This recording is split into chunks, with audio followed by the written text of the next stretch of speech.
Hello दोस्तों, मेरा नाम है राज और आप सभी का मैं स्वागत करता हूँ हमारे एक और नई कमाल की इस एपिसोड में। दोस्तों, हम में से कई सारे लोगों ने आज तक कई सारे खजाने के बारे में सुना होगा और हमारे सामने कई सारे किस्से भी आए हैं जिसमें खजाने की बात हुई है। लेकिन आज मैं आपके सामने एक ऐसे खजाने का किस्सा लेकर आया हूँ जिसकी रक्षा एक आत्मा करती है, जिसे सुनकर आपके पैरों तले से जमीन खिसक जाएगी।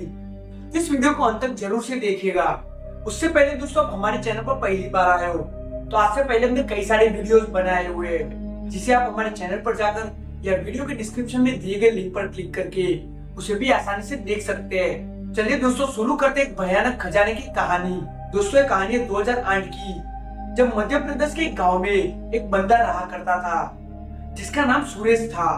सुरेश का पूरा बचपन गरीबी में बीता हुआ था और उसके घर में उसके मम्मी पापा और वो रहा करते थे और घर भी पक्का नहीं था। उसके पापा दिहाड़ी मजदूरी किया करते थे।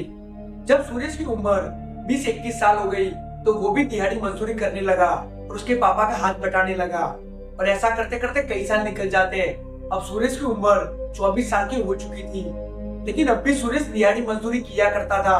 सुरेश एक नेक दिल का बंदा था और उसको भगवान पे बहुत ज्यादा भरोसा था कि भगवान एक दिन उसकी किस्मत जरूर से बदलेंगे। वो हर रोज मंदिर में जाया करता था और भगवान के सामने हाथ जोड़ के प्रार्थना किया करता था। लेकिन एक दिन सुरेश अपनी दिहाड़ी मजदूरी करके घर पे वापस आता है और खाना खाने के बाद उसके हर दिन की तरह वो सो जाता है। लेकिन करीबन आधी रात को उसको एक सपना आता है जिसमें उसको एक बंदा दिखाई देता है जो अपने हाथ में कुछ मटके जैसे चीज लेके चल रहा था और अचानक वो रुक जाता है और दो पेड़ के बीच में गड्ढा करके उस मटके को उसमें रख देता है और गड्ढे को पूर देता है। और वो इतना देखते ही उसकी आंख खुल जाती है और वो घबरा जाता है और वो तुरंत ही अपनी नजरें घुमाता है। लेकिन वो तब देखता है कि वो अपने घर पे ही था और ये एक सपना था और उसको पूरी रात नींद नहीं आ रही थी। और उसने सपने में जो दो पेड़ देखे थे वो एक्चुअली दो बरगद के पेड़ थे। और दूसरे दिन सुरेश इन सबको नजरअंदाज कर देता है और अपने काम के लिए चले जाता है। और वो अपना काम खत्म करने के बाद वापस अपने घर पे आता है और खाना खाने के बाद सो जाता है। और ऐसा करीबन 2-3 दिन तक चलता है। उसको सेम ही सपने आ रहे थे। तो सुरेश एक दिन सोचता है कि मुझे जो खजाने का सपना आया था जिसमें दो बरगद के पेड़ थे उसे मुझे ढूंढना चाहिए, शायद मुझे वहां पर खजाना मिल जाए और हमारी किस्मत बदल जाए। तो ऐसे सोच के साथ सुरेश निकल पड़ता है वो दो बरगद के पेड़ को ढूंढने के लिए। तो वो पूरा दिन हर जगह घूमता है लेकिन उसको ऐसे कोई दो बरगद के पेड़ नहीं मिलते। तो फिर सुरेश को लगता है कि ये एक सपना ही था। दूसरे दिन सुरेश अपने हर रोज की तरह मंदिर में जाता है जहाँ पर वो भगवान के दर्शन करके अपने हर रोज की तरह अपने काम के लिए निकलता है। तो वो मंदिर से थोड़ी दूरी पर पहुंचा होगा तो उसको रास्ते में एक साधु मिलते हैं जो कि एक पेड़ के नीचे बैठे हुए थे। तो सुरेश उनको प्रणाम करता है।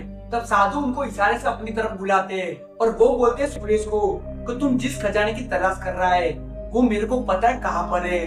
और ये बात सुनकर सुरेश चौंक जाता है और उसको समझ में नहीं आ रहा था कि साधु को कैसे पता कि मुझे खजाने की तलाश है।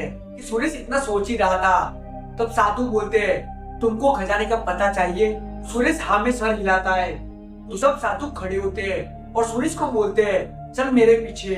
तो सुरेश भी बिना पूछे उनके पीछे चलने लगता है। तो वो साधु सुरेश को लेकर करीबन 17-18 किलोमीटर दूरी पर पहुंच जाते हैं और तब तक शाम हो चुकी थी।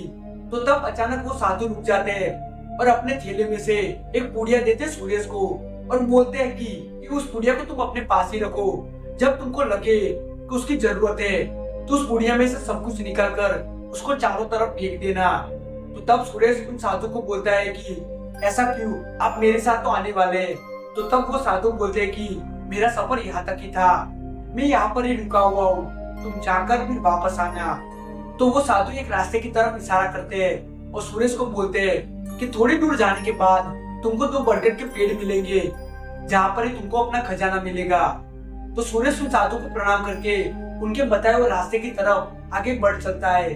थोड़ी देर चलने के बाद उसको दो बरगद के पेड़ दिखाई दे रहे थे और वो वहां पर जाता है और गड्ढा खोदने लगता है। तब उसको अचानक कई सारी आवाजें सुनाई देती है जैसे कोई चिल्ला रहा हो। वो सुन के वो डरने लगता है। फिर भी उसको लगता है कि किसी और चीज की आवाज होगी और वो गड्ढा खोदने का चालू ही रखता है। और उसने वो गड्ढा थोड़ा ही खोदा होगा तब उसको अचानक लगता है कि पीछे किसी ने टैप किया हो। तो वो पीछे की ओर घूमता है और उसको कुछ दिखाई नहीं दे रहा था और आवाज तो चारों तरफ से आ ही रही थी। तो वो जैसे गड्ढे की तरफ घूमता है तो उसको अचानक दिखाई देता है कि सामने कोई खड़ा है। तो वो देख के वो डर जाता है और नीचे गिर पड़ता है और उसको तब आवाज बहुत ज्यादा जोर से सुनाई दे रही थी। और इतने ही देर में सूरज को लगता है कि कोई उसका गला दबा रहा है। तब सूरज को एक ख्याल आता है कि साधु ने उसको एक पुड़िया दी थी।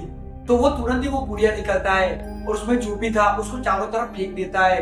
वो फेंकने के बाद तुरंत ही वो आवाज बंद हो जाती है और माहौल एकदम शांत हो जाता है। तो सूरज फिर से खड़ा होता है और वो गड्ढा खोदने लगता है। तो थोड़ा ही गड्ढा खोदने के बाद उसको एक चीज दिखाई देती है चमकती हुई। वो देखने के बाद उसका होश नहीं रहता और खुशी से वो कूदने लगता है। और फिर उसको समझ में आता है और वो गड्ढे में से वो मटके को बाहर निकालता है और वो मटके को लेकर वो साधु खड़े थे उसकी तरफ बढ़ने लगता है। और वो वहां पर पहुंचता है लेकिन उसको वहां पर साधु नहीं दिखाई दे रहे थे। उसने वहां पर कई जगह पे देखा लेकिन वो साधु कहीं पर भी नहीं थे। और वो उसके बाद उसका शर्ट निकालता है और उसमें सारी चीज रख के एक पोटली बना देता है और उसे लेकर वो अपने घर की ओर बढ़ चलता है। थोड़ी दिन में वो अपने घर पे पहुंच जाता है और घर पे पहुंचने के बाद ये सारा खजाना वो अपने मम्मी पापा को दिखाता है। और ये देखने के बाद उसके मम्मी पापा भी चौंक जाते हैं। तो उस टाइम सूरज पूरी रात खुशी के मारे सो नहीं पाया था और वो सोचता था कि वो साधु कौन थे। तो दूसरे दिन सूरज तो उसमें से कई सारा सोना वो लेके चला जाता है मंदिर पे और वहां पर भगवान के चरणों में रख देता है। वो बाकी का सोना लेकर सूरज उसके मम्मी पापा 3 लोग दूसरी जगह पर चले जाते हैं और वो आज भी वहां पर ही रहते हैं। तो दोस्तों एक कहानी थी आज की जिसे हमें हमारे सब्सक्राइबर ने भेजी थी। तो दोस्तों आपके पास भी ऐसी कोई कहानी हो जो आपके फ्रेंड्स और फैमिली के साथ घटी हो तो हमको कमेंट के द्वारा जरूर से बताइएगा। तो नेक्स्ट एपिसोड में आपकी भी कहानी बताई जाएगी। तो चलिए दोस्तों मिलते हैं एक और नई स्टोरी के साथ। तब तक के लिए बने रहिए हमारे साथ। जय हिंद, जय भारत।